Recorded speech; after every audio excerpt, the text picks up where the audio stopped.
I love you.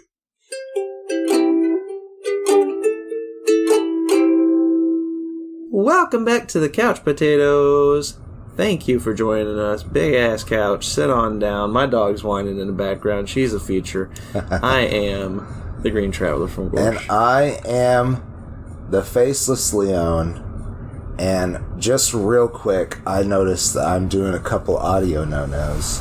I'm in a different room, but I have this fan going, this ceiling fan going. That's no fun. Uh-oh. And I mean, I guess I'll turn the air off. Is that a new couch? Looks like a new couch. Yeah, it's a new couch. Oh, you haven't been here since I got the new couch? No, nope. And you got a dog too, and I haven't been there since you got the dog. Dude. Well, Saying. I know. We'll have you over. You should come over. You can come over. You can come over after this. Well, you're not doing anything. I mean, I'm just hinting at that, I'm just, it's whatever. Okay.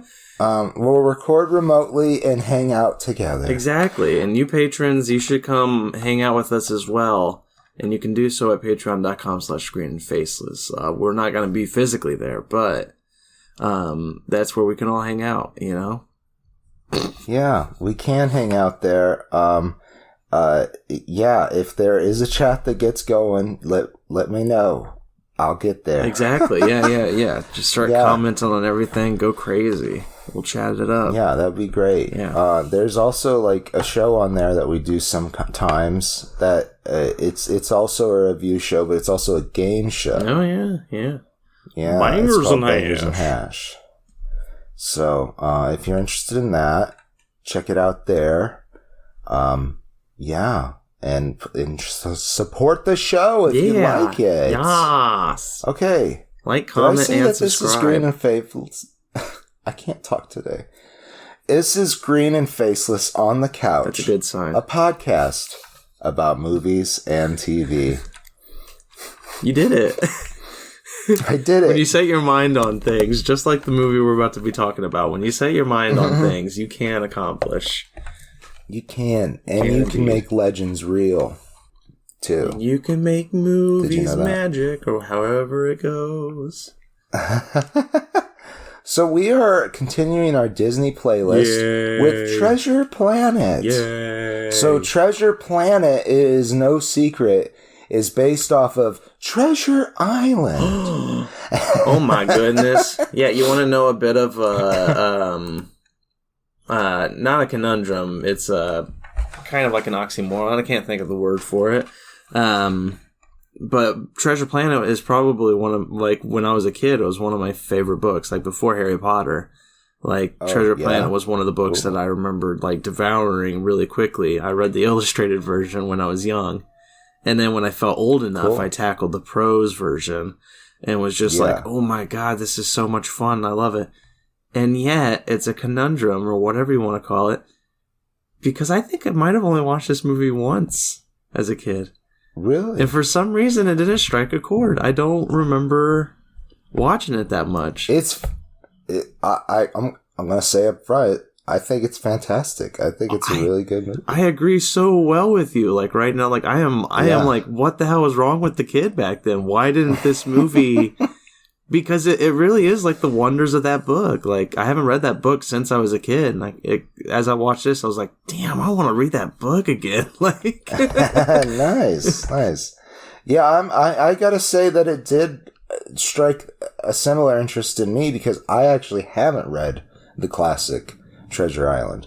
But this feels like, from the other interpretations I have seen, adaptations, this is pretty fucking loyal to the book. It's just the setting. Yeah. The setting is different. We're in space. It still has, it's in space, but it also is in a civilization in space where they've decided that their spaceships needed to look and function almost exactly like sailing ships. And, they have solar sails, and they obviously have advanced electronics. Like, there's a point in the movie where the gravity field is messed with. And,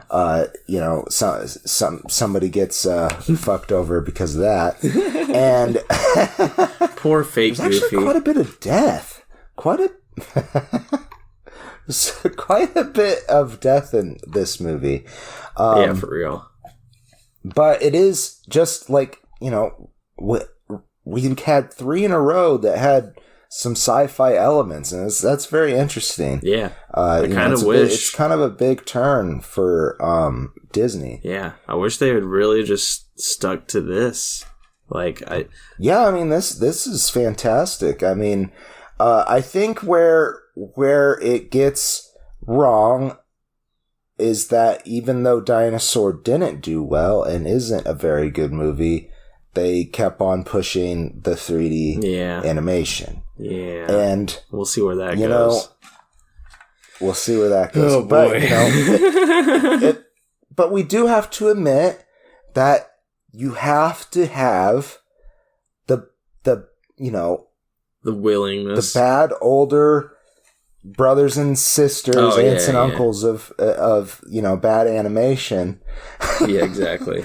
Before we can get, the cool stuff that we are getting right now. There had to be some shit that walked first before we got the fake live action Lion King that you shit on everywhere. Yeah, Jesus Christ.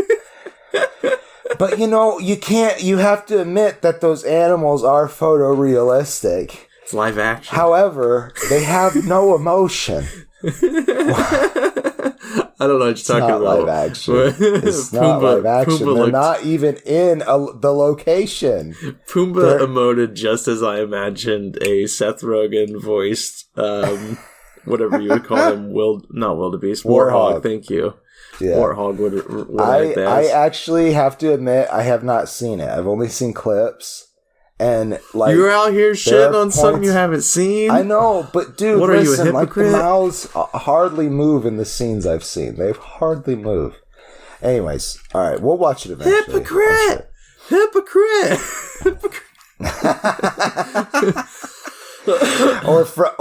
or in the bridesmaid. Babe. Jesus. Oh my god. I had nightmares about that lady. I forgot to say that when we did that episode. There was a lot that I forgot to say because Ron Vaughn was making me laugh so hard. Yeah, right. Oh my goodness. So, anyhow, Treasure Planet. What happens in Treasure Planet / Island? Jim Hawkins is a young man on Montresor, which is it's right off of the starbase of the region. Yeah, close to Tatooine, but just past Andor. That's right. But at the same time, it's not a part of the Empire. It's in a gray area. Yeah. You use captain's logs. It's very more. It's honestly, actually, as I was watching this, I was struggling so freaking hard as I watched this because I don't think I can watch what's his name, J.J. Abrams' first Star Trek movie, the first reboot now, without thinking it's just a ripoff of this movie. Because as I watched this, I realized that first Star Trek reboot with Chris Pine, I'm like, oh my god. They really did take pretty much everything from this movie, didn't they? It really did feel like I was just watching Star Trek over again, but animated. Well, I'd have to rewatch it to know all the points that you were that correlate, but I do see it. I do. Yeah, it was crazy. But no, I literally this one Jim Hawkins is voiced by Joseph Gordon-Levitt, very young Joseph Gordon-Levitt, not as recognizable as he is now. It was a different type of recognizable. It was the 90s, early 2000s, Joseph Gordon-Levitt was one thing. And then late 2000s, 2010s, Joseph Gordon-Levitt, almost very similar, but completely different style, sounding voice. He seems a little more, no offense, he seems a little more full of himself now. But that's just because he's more in touch with he's confident in his voice. I mean, he isn't a full-fledged adult human being. Hey, that's fair. Yeah. Maybe his balls hadn't dropped in this movie. Well, okay, when did it come out again? It was 2002, so they probably did a lot of the actual voice acting in like 99, 98, right? Oh, maybe, yeah. So he was still pretty young. 21-ish. 20s. But yeah, he is a bastard, if you will. His father kind of ran away. I'm sorry. It's. Well, they didn't say they weren't married. That's true. Yeah, that's fair. But I mean, his father he just said his dad ran away. That's fair. That doesn't make him a bastard. Well, in his makes eyes, his dad a bastard. His dad is a bastard. That is 100% true. Yeah. But poor Jim, he is fatherless. Yes. But also rebellious. He's getting into a lot of trouble. He takes a skateboard-like thing. It's a sailcraft. Like, he can fly with it. Yeah. It's hard to explain. It's a sailboard? They might even call it a sailboard or a solar board. He gets caught joyriding on that Sky surfing, baby. And the cops bring him home to his mother. He almost dies, and he's surprised that the cops pull him over. Man, what the fuck? I'm just having fun. No, he's a rebel. He's Evil Knievel, baby. And he gets taken home to his mom, who is the aunt in Roseanne, Laurie Metcalf. Oh, yeah. She's also in one of the Scream movies, Scream 3, I think. But she runs an inn, the whatever, I can't remember what it's called, Bimbo Inn. Bimbo. It is the Bimbo Inn, which sounds like something out of Tolkien, like straight out of the Shire. Yeah, Bilbo or the Bimbo. She's such a bimbo. Jim's mom is such a bimbo. Hey, you keep on, like... Oh, no, I'm attacking just calling into question... I'm attacking his family so fucking hard. Her morality, yeah. I just She's a successful businesswoman. I'm sorry. I turn off like 30%, 40% of the brain power I use when I do this show. And, that makes for better improv. And it turns out that today I turned off the nice bits of the brain.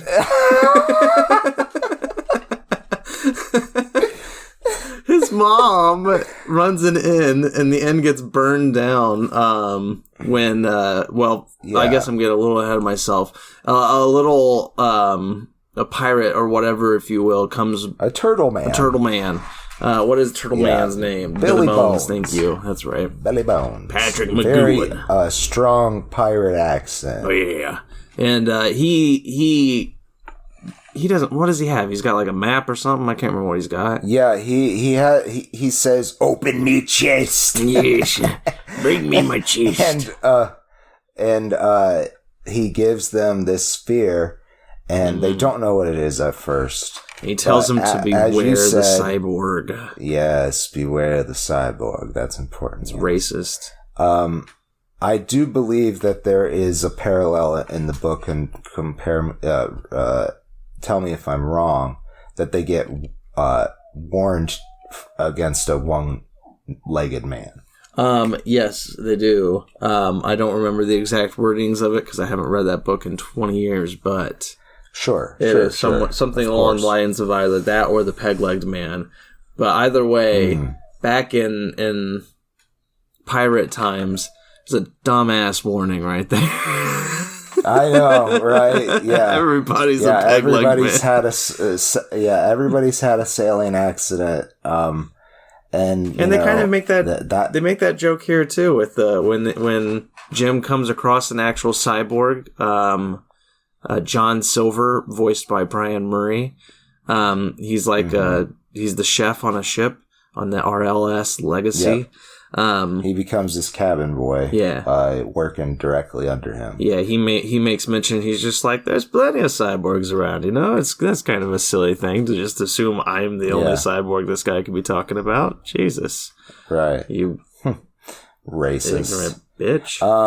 But it's not racist. It still is prejudice, obviously. But I'm sure that there is a word for being prejudiced against disabled people. Oh, disableist. That's what it is. Yeah. Well, would you consider cyborgs disabled? I would consider them hyperabled. Especially That's Jim. True. Especially That's John Silver. He's got a freaking what do you call it? He's Swiss Army knife for an arm. Got a lot in common with Inspector Gadget. That's for sure. Yeah, he's like, go Gadget potato cutters, and his fingers become knives. Jesus. And, it makes for a good chef, that is true. Oh, yes. He's got a lot of good gadgets. But one of them's a gun, too, and one's a scimitar. One's a web shooter, if you know what I'm saying. Oh. Ew. Is it? Let's move on past that. Anyhow, before he meets Silver, we got a couple steps that I think are interesting about this movie. They do some like chosen one shit where Jim is the only one who's able to figure out intuitively how to open up this map. And kid genius. I guess he's a genius.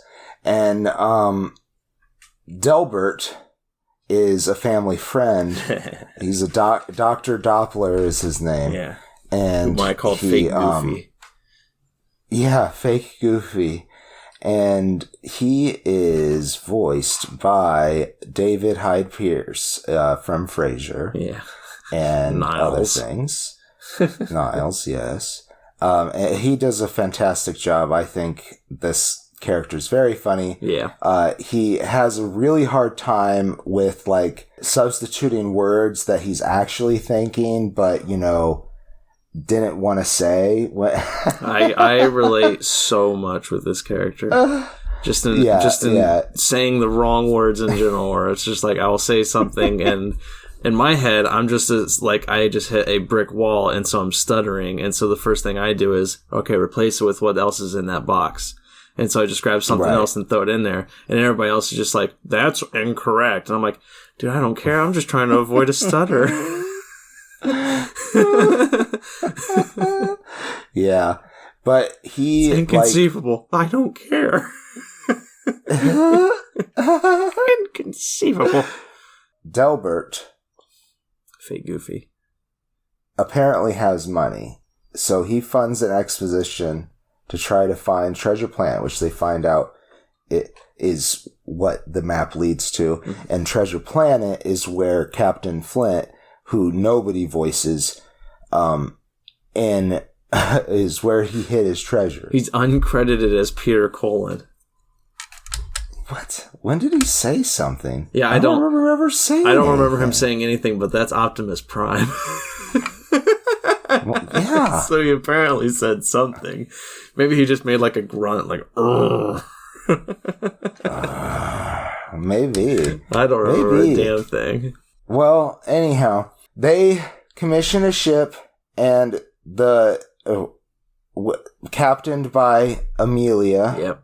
And her first mate, Mr. Arrow. Amelia is this feline type character, which is another. Again, I'm gonna call myself out. I'm a furry. I will state that one of my first childhood crushes was Gadget from Chip and Dale Rescue Rangers. Why not? Why was this movie not part of my main circle of movies? I think I would have had the biggest crush on Captain Amelia, especially because she's voiced by Emma Thompson, who is just seductress all around. What the hell? What was wrong with Kid Me? Let's continue with the story. Yes. What you want to jump straight to Ben? Eventually, they get to where the map leads, and it does not seem like it is what they're supposed to be at. And John Silver, the cook, mutinies along with the rest of the crew that were all with him. Yeah. And after establishing a beautiful relationship with there's an amazing relationship. Jim. Yeah, I really do love their relationship. Yeah. It's amazing. It really is. It really does. I like this approach. Again, it's nothing new, but it's not done that often. And that's where you have a villain who is, he's pretty much anti-villain, but he is the main villain. Or, sorry, not anti-villain. Right. He's pretty much an anti-hero, but he's... Right. He's the main villain. He's in charge of all the other villains. Antagonist. And it's just Yeah, he's kind of in a rock and a hard place after a while. It's probably, one of the first adventure novels of that era where the villain was very human. Yeah. You know? Yeah. I was going to say, I don't even know when this book was written. Like, I have a... Well, I thought it was along the same era as Gulliver's Travels and stuff, but I could be wrong. I mean, I would believe you. Like, I don't know. I just know I loved Robert Louis Stevenson, but I never actually... I always assumed late 1800s. But now that I'm thinking about it, I'm like, I don't fucking know. It says 18th century. Okay, so I was close. No. It's the show is based... The book is based in the 18th century. Oh, gotcha. Excuse me. The book, I'm trying to find 1887. Hey, I got it. I don't remember what I was trying to say about that. I don't either. And I thought I had something to say too, but you wanted to get to Ben. Yeah. Now, Ben is a bioelectronic navigator. That's what it is. Oh, nice. Okay. And he is played by Martin Short. Yeah, I love it. Yeah, he's a lot of fun. He's lost his mind, literally. Mm-hmm.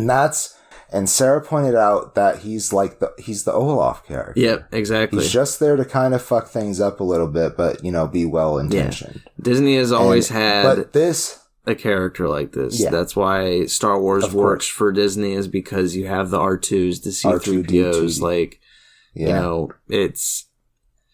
And sadly, even Doctor Who. I know people are going to hate me for saying it, but Doctor Who also works in Disney because he's had his K9. He's had his goofy ass, like,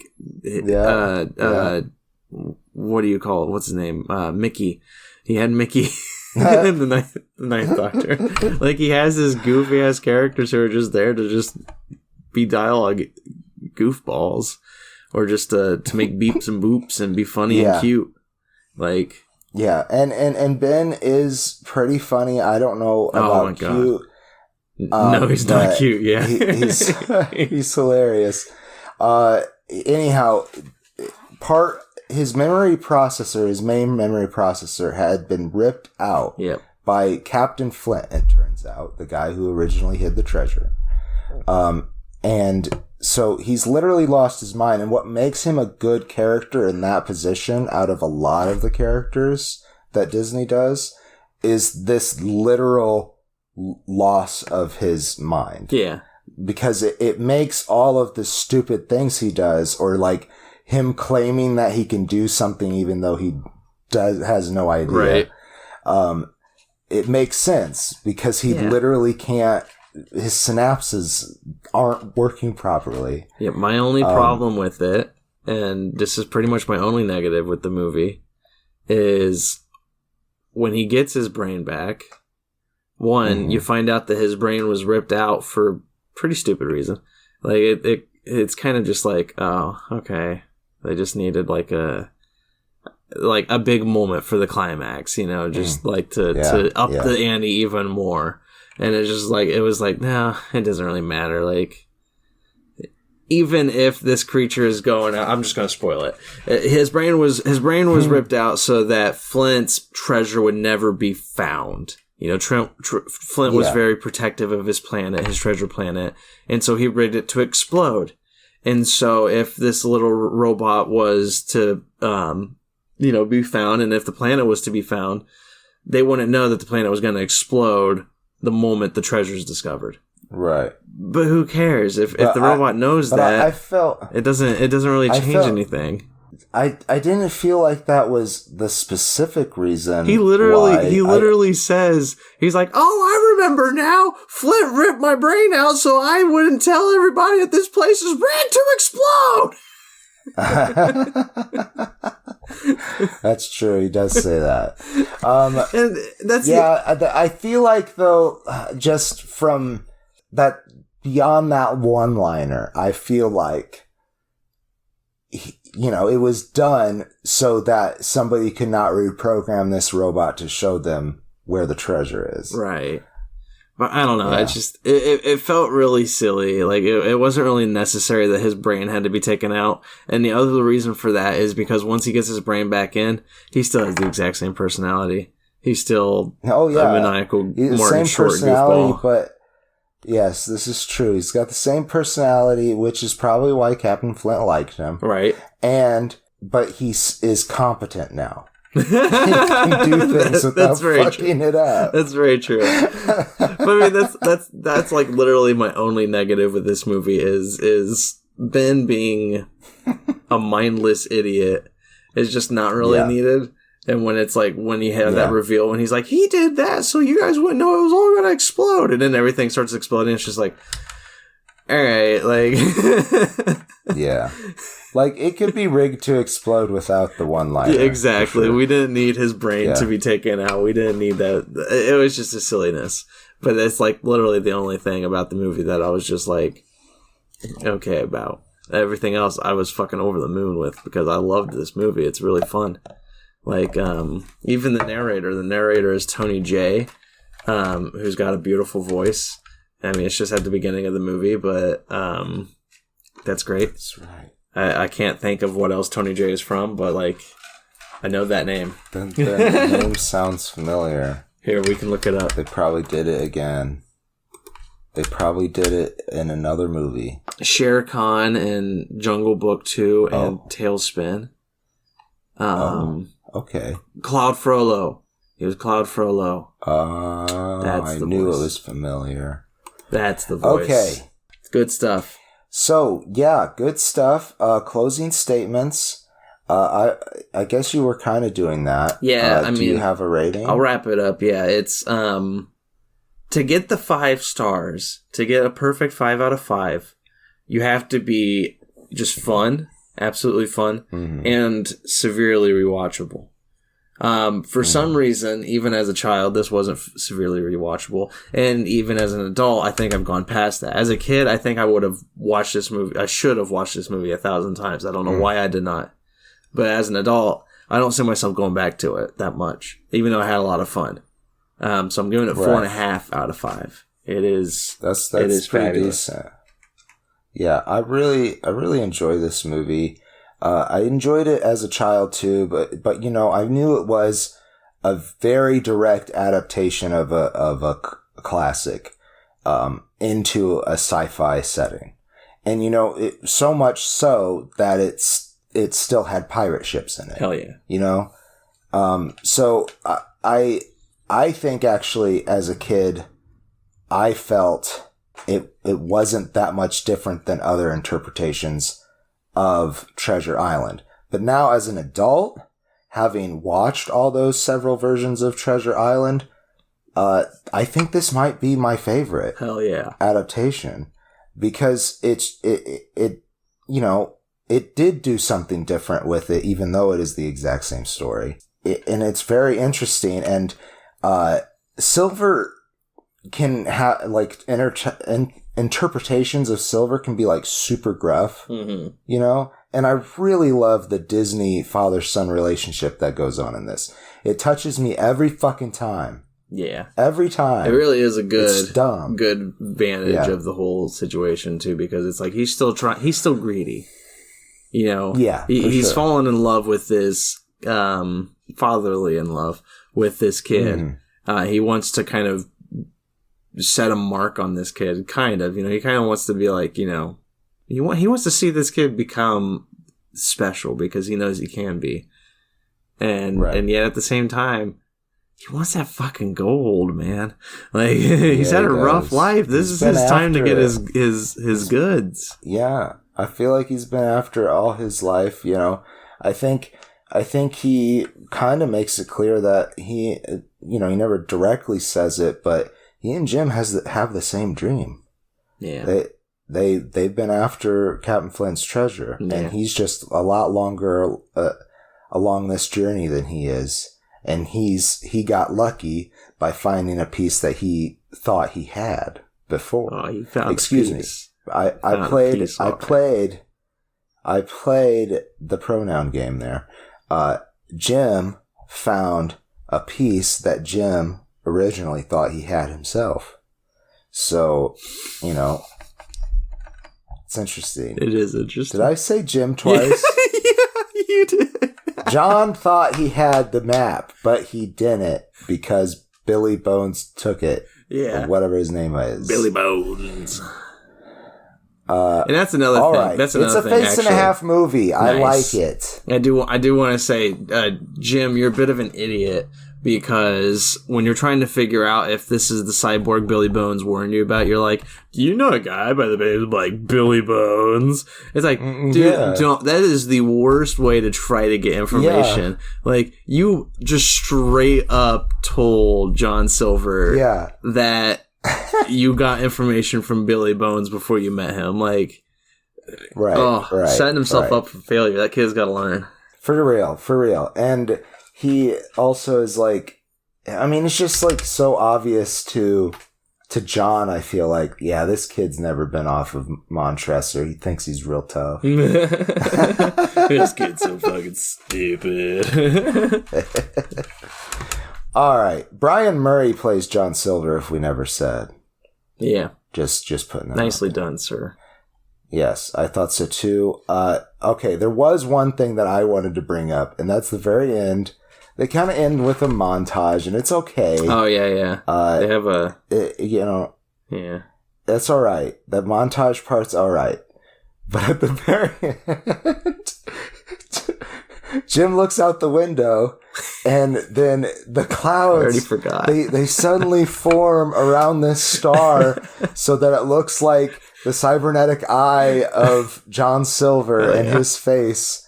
And then it winks at him or whatever.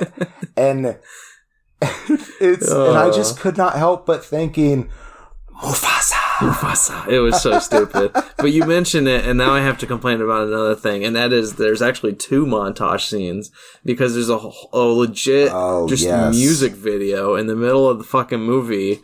Where it's like... But it was a good music video. It was a good music video. I will give it that. But it is definitely just like a 90s music video. For, it's a father-son relationship. I can't remember what the song is, but it's just like, what? The whole time I'm just like, oh my God, this is the part of Disney that just doesn't need to stick around. It feels like, you know what it kind of felt like? It kind of felt like they made a music video. They're like, let's make this into a movie. It kind of did feel like that. Because, like, it was a well-done music video. It is true. It was. I can agree. But goddamn it. It had a story in it. Like, if you just got that music video, you would be like, damn. That hit hard. I love this. Yeah. It's like Starlight Brigade for Tupperware Remix Party. Go watch that video, everybody. That's a really good music video. Oh, okay. I'll have to. I've showed it to you before. I might have seen it. Yeah. I probably will remember it when I watch it. But hell yeah, I thought it was Danny's other band. If I'm thinking about the thing. Anyways, thanks for listening, everybody. That's the show. I'm the Green Traveler from Gorsh, and I am the Faceless Leon. Safe travels and. Good night. I'm sorry. You were just that face you gave. Good night. Green and Faceless on the Couch is a proud production of FictionWorks 19. Are you a fan of the show? Feel free to contact us at greenandfacelessfans@gmail.com or visit our Patreon page at patreon.com/greenandfaceless. Don't forget to comment, like, and subscribe. Or rate us on Apple Podcasts. Thank you so much for listening.